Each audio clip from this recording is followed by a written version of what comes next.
یہ جو ساری رونق اور چہل پہل ہے اس کی اصل وجہ جو ہے وہ کیا ہے؟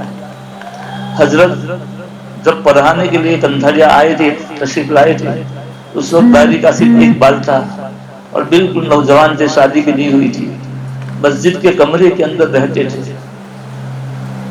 تو صبح میں چائے میں اور ایک حافظ عبدالرشید ہے، وہ دونوں ہم حضرت کی چائے بناتے تھے۔ تو رات کے آخری حصے کے اندر کبھی کبھی میں مسجد میں چکر لگاتا تھا، تو میں نے دیکھا کہ رونے کی آواز آ رہی ہے، جیسے بچہ رو رہا ہو۔ تو میں نے کہا کہ اس وقت کون ہوگا؟ تو مسجد میں جا کر دیکھا تو استاد محترم رو رو کر اللہ سے مانگ رہے تھے۔ تو پیچھے میں بھی بیٹھ گیا، آدھا گھنٹہ ہوا لیکن ان کی دعا ختم نہیں ہوئی۔ ایک ہی دعا تھی، عجیب و غریب، دل کے اندر سے، دل کے درد کے ساتھ ایک ہی دعا تھی، اے اللہ میں کمزور ہوں، مجھ سے دن کا کام لے لے۔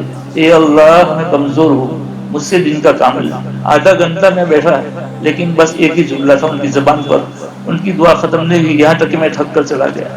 روزانہ ان کا یہ معمول تھا، اور رو رو کر مانگتے تھے، ضد کرتے تھے، اللہ جس طرح چھوٹا بچہ ضد کرتا ہے کسی چیز کو، اس طریقے سے۔